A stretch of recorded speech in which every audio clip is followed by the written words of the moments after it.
Hello दोस्तों, आप कैसे हैं? मैं आशा करता हूं कि आप अच्छे होंगे।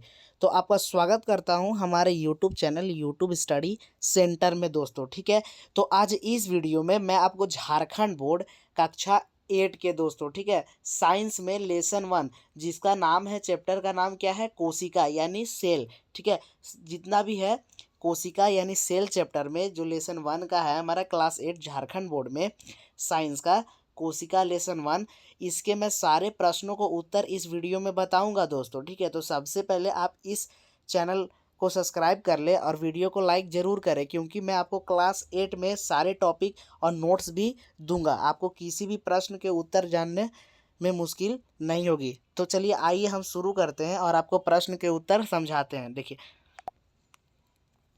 तो यहाँ आप देखिए कि पहला प्रश्न हमारा क्या है, बोल रहे हैं निम्न कथन में सत्य अथवा असत्य लिखिए। ठीक है, तो यहाँ पर कुछ कथन दिया गया है, यानी कुछ बात कहा गया है।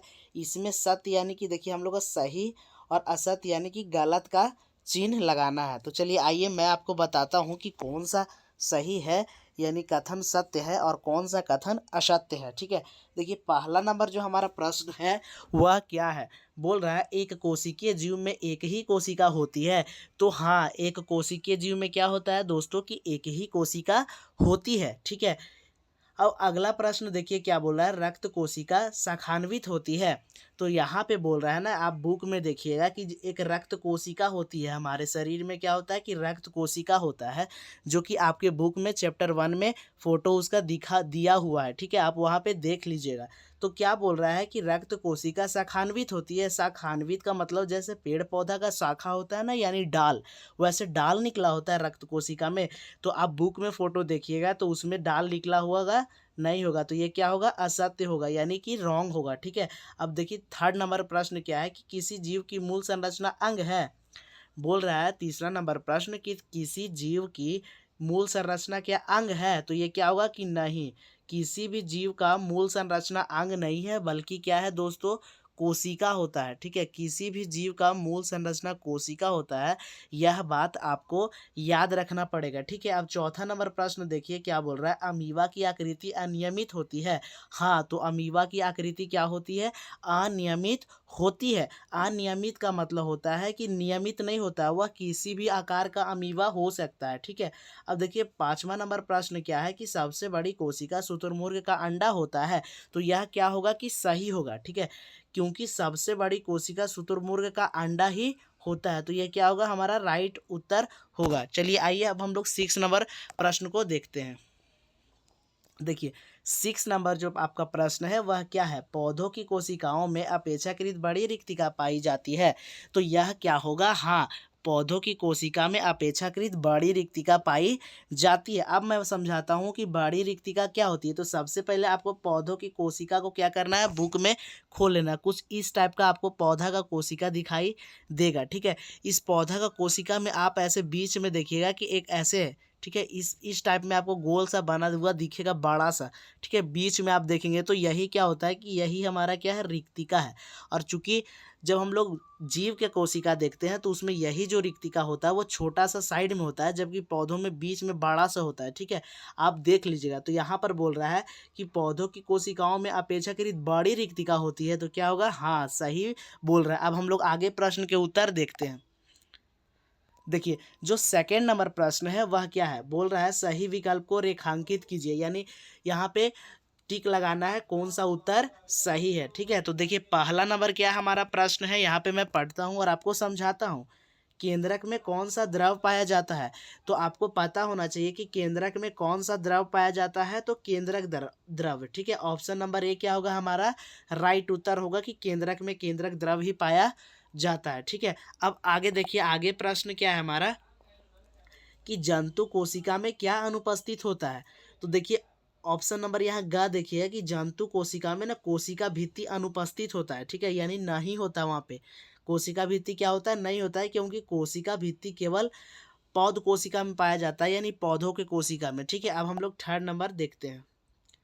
देखिए थर्ड नंबर जो प्रश्न है वह बोल रहा है क्लोरोप्लास्ट किस में पाया जाता है। तो क्लोरोप्लास्ट पेड़ पौधों के, यानी कि पेड़ पौधों की कोशिकाओं में ही ओनली पाया जाता है। तो ऑप्शन नंबर ग देखिए क्या होगा, हमारा राइट उत्तर होगा इसका। अब हम लोग 4 नंबर प्रश्न देखते हैं।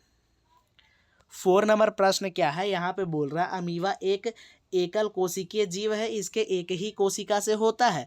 तो इसके अमीबा जो है ना वह एकल कोशिकीय जीव है, यानी कि केवल वह एक कोशिका से बना हुआ है, ठीक है। और उसके एक ही कोशिका से होता है, क्या क्या होता है यहाँ पे देखिए, अंतर्ग्रहण, ठीक है, अंतःग्रहण भी होता है और पाचन भी होता है और अवशोषण एवं उत्सर्जन दोनों होता है, ठीक है। यानी यह तीनों होता है, तो ऑप्शन नंबर घ क्या होगा, राइट उत्तर होगा, ठीक है।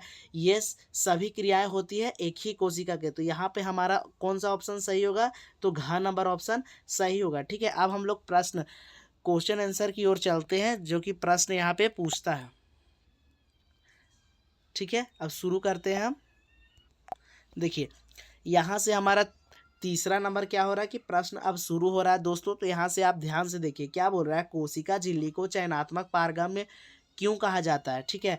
तो तीसरा नंबर हमारा प्रश्न है, जो कि आप ध्यान से देखिए कि यहाँ पे बोल रहा है कि कोशिका झिल्ली को चयनात्मक पारगम्य क्यों कहा जाता है। तो देखिए क्यों कहा जाता है, ठीक है। यहाँ पे उत्तर में आप देखिए कि कोशिका झिल्ली केवल ऐच्छिक पदार्थों को अंदर आने या हानिकारक पदार्थों को बाहर निकालने देती है, इसलिए इसे चयनात्मक पारगम्य झिल्ली कहा जाता है, ठीक है। तो यहाँ पे क्या बोल रहा है कि जो कोशिका झिल्ली होती है ना वो केवल ऐच्छिक, ऐच्छिक का मतलब होता है इच्छा के अनुसार, ठीक है।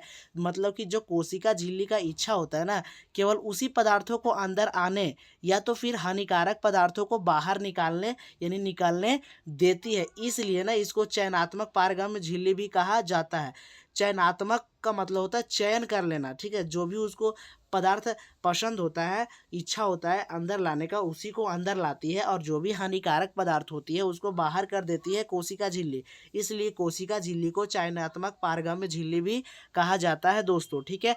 तो आई होप कि आपको इस प्रश्न का उत्तर समझ में आ गया होगा। यदि इस प्रश्न के उत्तर में थोड़ा डाउट होगा तो कमेंट में बताइएगा, मैं आपको और भी इस प्रश्न के उत्तर को अच्छे से समझाने का प्रयास करूंगा। देखिए अब चौथा नंबर जो प्रश्न है वह क्या है हमारा, देखिए क्या है, बोल रहा है कोशिका द्रव में पाए जाने वाले विभिन्न अंगकों के नाम और उनके कार्यों को लिखिए। तो सबसे पहले मैं समझा देता हूँ कि कोशिका द्रव में यानी कि कोशिका द्रव किसको कहते हैं और उसमें पाए जाने वाले विभिन्न अंगकों के नाम यानी अंगक क्या होता है, ठीक है।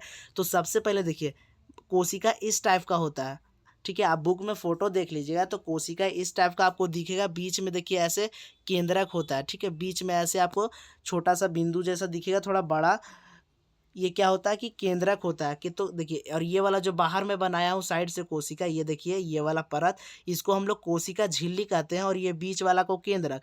तो देखिए ये झिल्ली और केंद्रक के बीच में जेली जैसा पदार्थ होता है, ठीक है। क्या होता है कि जेली जैसा पदार्थ होता है, और इसी को देखिए ये जो जेली जैसा बीच में पदार्थ होता है इसी को हम लोग कोशिका द्रव कहते हैं, ठीक है। और इसी में इसी पदार्थ में क्या होता है, बहुत सारे अंगक पाए जाते हैं। आप यहाँ पे देखिएगा अपने बुक में तो बहुत सारे छोटे छोटे अंग पाए जाते हैं, इसी को कोशिका अंगक यानी कि अंगकों कहते हैं, ठीक है। तो वही चीज़ देखिए हमारा यहाँ जो प्रश्न है वह पूछ रहा है कि कोशिका द्रव में पाए जाने वाले विभिन्न अंगकों के नाम और उनके मुख्य कार्यों को लिखिए, जो कि मैं यहाँ पे लिखा हूँ। तो यहाँ पे मैं समझा रहा हूँ। तो देखिए उत्तर में पहला हमारा अंग कौन सा लिखे हैं, माइटोकॉन्ड्रिया, ठीक है, ठीक है। तो जो माइटोकॉन्ड्रिया होता है यह कोशिका को ऊर्जा प्रदान करता है, यह पहला अंगक है। अब देखिए दूसरा अंगक क्या है, गोल्जी काय। तो यह अपशिष्ट पदार्थों को कोशिका से बाहर निकलने में सहायक है, यानी कि अपशिष्ट यानी कि जो बेकार पदार्थ होता है ना वह कोशिका से बाहर निकालने में सहायता करता है गोल्जी काय, ठीक है। अब तीसरा नंबर में देखिए कौन सा अंगक लिखे हैं, रसधानी, ठीक है।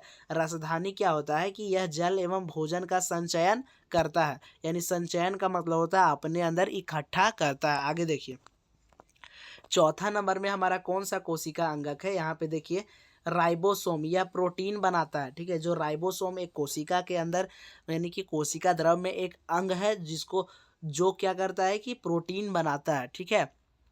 अब हम लोग 5 नंबर देखते हैं क्या है।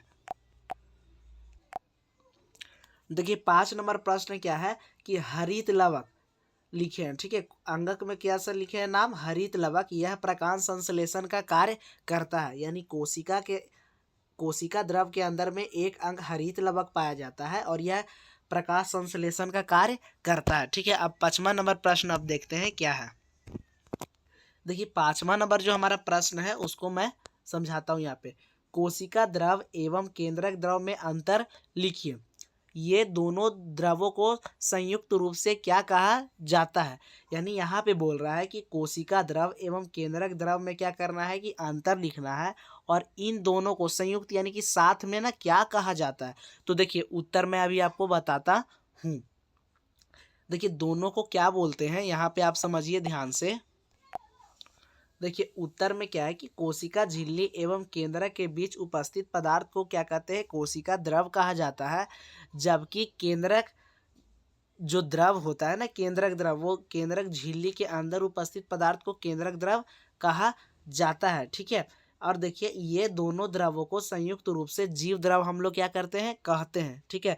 इसको आप एक बार फिर से समझिए अच्छे से कि ये क्या बोल रहा है क्या कि कोशिका झिल्ली एवं केंद्रक के बीच उपस्थित पदार्थ को हम लोग क्या कहते हैं कि कोशिका द्रव कहते हैं। जो कि पहला हम लोग कोशिका द्रव क्या होता है वह बता दिए हैं। अब मैं बताता हूँ कि केंद्रक द्रव। जबकि केंद्रक द्रव क्या होता है कि कोशिका झिल्ली के मतलब कि कोशिका के जो अंदर ना होता है केंद्रक, जो केंद्रक झिल्ली होता है, यहाँ पे ध्यान से समझिएगा, केंद्रक झिल्ली यानी देखिए एक कोशिका ऐसा होता है, उसके बीच में केंद्रक होता है ना, केंद्रक, उसका जो साइड वाला परत होता है जो केंद्रक को ऐसे घेरे हुए रहता है। ठीक है। उसके अंदर यानी केंद्रक के अंदर भी जेली जैसा पदार्थ होता है जिसे हम लोग क्या कहते हैं कि केंद्रक द्रव कहते हैं। तो वही मैं यहाँ पे फिर से बताता हूँ कि जबकि केंद्रक झिल्ली के अंदर उपस्थित पदार्थ को केंद्रक द्रव कहा जाता है। ठीक है। अब देखिए अगला प्रश्न क्या था, ये दोनों द्रवों को संयुक्त रूप से क्या कहा जाता है। तो देखिए ये दोनों द्रवों को संयुक्त रूप से जीव द्रव कहते हैं। यानी साथ में जब हम लोग केंद्रक द्रव और कोशिका द्रव को साथ में क्या कहते हैं, तो जीव द्रव कहते हैं। और आपको याद रखना है कि जो जीव द्रव होता है ना, जीव द्रव, इसको जीवन का भौतिक आधार भी कहा जाता है, ऑब्जेक्टिव में पूछ सकता है। ठीक है। अब हम लोग 7 नंबर क्वेश्चन पे आते हैं। देखिए मैं यहाँ पे क्या किया हूँ कि 6 नंबर आपको नहीं बताया हूँ। 6 नंबर को मैं एक वीडियो अलग से बना दूंगा और उसमें अच्छे से समझा दूंगा, जो कि मैं डिस्क्रिप्शन में लिंक दे रहा हूँ, वहाँ पे आप समझ लीजिएगा। ठीक है। तो देखिए अब 7 नंबर प्रश्न क्या है हमारा, कोशिका में क्रोमोसोम अथवा गुणसूत्र कहाँ पाए जाते हैं, उनके कार्यों का वर्णन कीजिए। तो यहाँ पे बोल रहा है ना कि कोशिका में जो क्रोमोसोम होता है यानी कि गुणसूत्र कहाँ पाया जाता है। तो आपको पता रहना चाहिए कि कोशिका में गुणसूत्र केंद्रक में उपस्थित होता है। ठीक है। गुणसूत्र को इंग्लिश में क्रोमोसोम बोलते हैं। ठीक है। तो यहाँ पे गड़बड़ाना नहीं है। ठीक है। तो जो कोशिका में गुणसूत्र होता है वह केंद्रक में क्या होता है कि उपस्थित होता है। और क्या बोल रहा है, उनके कार्यों का वर्णन कीजिए। तो इसका कार्य देखिए, यह अनुवांशिक गुणों को जनक से अगली पीढ़ी में स्थानांतरण करते हैं। यानी कि क्या करते हैं, जो कोशिका में गुणसूत्र होते हैं वो क्या करते हैं कि अनुवांशिक गुणों को जनक से अगली पीढ़ी में स्थानांतरण करते हैं। इसका मतलब क्या हुआ, अनुवांशिक गुण क्या होता है, तो जैसे कि बच्चे में जो लक्षण होता है ना, तो कौन कौन से लक्षण पिता से बच्चे में जाएंगे, तो जो पिता होते हैं ना, पिता माता, वो जनक है। तो जनक से अगली पीढ़ी यानी कि उनके संतान में अनुवांशिक गुण जाएगा। अनुवांशिक गुण क्या क्या होता है, जैसे कि बच्चा कितना लंबा होगा, बच्चों में कौन कौन से लक्षण होंगे, बच्चों का शारीरिक डिजाइन कैसा होगा, यह सब अनुवांशिक गुण होता है। ठीक है। अब हम लोग 8 नंबर के प्रश्न का उत्तर देखते हैं। देखिए 8 नंबर जो प्रश्न है वह क्या कर रहा है, पौधे कोशिका में कोशिका भित्ति का क्या कार्य है। ठीक है। तो 8 नंबर जो प्रश्न पूछ रहा है वह बोल रहा है कि पौधों कोशिका में ना जो कोशिका भित्ति होती है उसका क्या कार्य होता है। तो देखिए पौधों कोशिका में कोशिका भित्ति के निम्नलिखित कार्य है। अब क्या क्या कार्य है, देखिए पहला नंबर कोशिका भित्ति को, तो देखिए फिर से इसको आप फिर से समझिए, थोड़ा सा वीडियो ऑफ हो गया था। ठीक है। तो यहाँ देखिए 8 नंबर जो प्रश्न वो बोल रहा है पौधों कोशिका में कोशिका भित्ति का क्या कार्य है। तो देखिए उत्तर में पौधे कोशिका में कोशिका भित्ति के निम्न कार्य है। अब कौन कौन से है, तो पहला देखिए कि कोशिका भित्ति को कोशिका दृढ़ता एवं आकृति प्रदान करती है। यानी कि जो कोशिका होता है ना पौधों का, उसमें कोशिका भित्ति क्या करती है कि कोशिका भित्ति कोशिका को, देखिए यहाँ पे कोशिका को दृढ़ता यानी कि एकदम मजबूती से ताकत से क्या करती है, रखती है, और आकृति प्रदान करती है। वह उसका आकार कोशिका का कैसा होगा वह भी प्रदान क्या करती है। ठीक है। आगे देखिए सेकंड नंबर क्या है, यहाँ पे देखिए ये सेकंड नंबर है, यहाँ पे सेकंड नंबर आप कर लीजिएगा। ठीक है। यह कोशिका अंगकों की रक्षा करती है। यानी कोशिका जो होती है पौधों में, कोशिका उसका जो बाहर कोशिका भित्ति होता है ना, ये देखिए बाहर, ये पौधों की कोशिका इस टाइप का होता है, और बाहर देखिए ये जो घेरा में बनाया हो इसको कोशिका भित्ति बोलते हैं। तो कोशिका भित्ति जितने भी अंदर कोशिका अंगक होते हैं छोटे छोटे, इसको क्या करती है कि रक्षा करती है। ठीक है, अब आगे देखते हैं। 9 नंबर प्रश्न देखिए क्या बोल रहा है कि कोशिका के आकार का जीवों के आकार के साथ कोई संबंध नहीं होता है, क्या आप इससे सहमत हैं? यदि हाँ तो अपने उत्तर को स्पष्ट कीजिए। ठीक है, तो यहाँ पे आप समझिए कि इसका उत्तर क्या लिखेंगे। हाँ, कोशिका के आकार का जीवों के आकार के साथ कोई संबंध नहीं होता। ऐसा बिल्कुल भी आवश्यक नहीं है कि हाथी की कोशिकाएं चूहे की कोशिकाओं से बहुत अधिक बड़ी होती है। तो देखिए यहाँ पे मैं इस क्वेश्चन को ना एक बार और आपको समझाता हूँ कि आपको ये पक्का ही क्वेश्चन समझ में नहीं आया होगा कि प्रश्न पूछता क्या है। देखिए बोल क्या रहा है, इसको अच्छे से समझिए। ठीक है, यहाँ पे थोड़ा सा कट गया है मेरा, फिर टेंशन नहीं लेना है। देखिए इसको फिर से आप समझिए कि प्रश्न क्या बोल रहा है ना। 9 नंबर जो प्रश्न है कि कोशिका का आकार का जीवों के आकार के साथ कोई संबंध नहीं होता है, क्या आप इससे सहमत हैं? यदि हाँ तो अपने उत्तर को स्पष्ट कीजिए। यानी कहना चाह रहा है ना कि कोई भी जीव का अगर मान लेते हैं कोशिका बड़ा होगा, ठीक है, तो क्या जीव का आकार भी बड़ा होगा, या जीवों का आकार बड़ा है तो कोशिका भी बड़ा होगा? तो ऐसा नहीं है। यही मैं उत्तर में लिखा हूँ कि हाँ, कोशिका के आकार का जीवों के आकार के साथ कोई संबंध नहीं होता है। तो इसका मतलब होता है कि यानी कोशिका कितना भी बड़ा हो और छोटा हो, उसका जीव के आकार पे कोई संबंध नहीं होगा कि वह भी बड़ा होगा, ये कोशिका बड़ा हुआ तो जीव बड़ा होगा। ठीक है, ऐसा कुछ नहीं होता है। ठीक है, तो यहाँ पे फिर से मैं इसको समझाता हूँ कि हाँ, कोशिका के आकार का जीवों के आकार के साथ कोई संबंध नहीं होता, ऐसा बिल्कुल भी आवश्यक नहीं है। ठीक है, कि हाथी की कोशिकाएं चूहों की कोशिकाएं से बहुत अधिक बड़ी हो।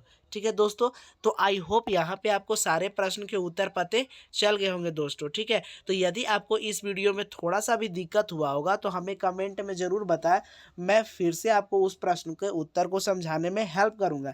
ठीक है दोस्तों, फिर मिलते हैं हम एक नए वीडियो के साथ, तब तक के लिए जय हिंद।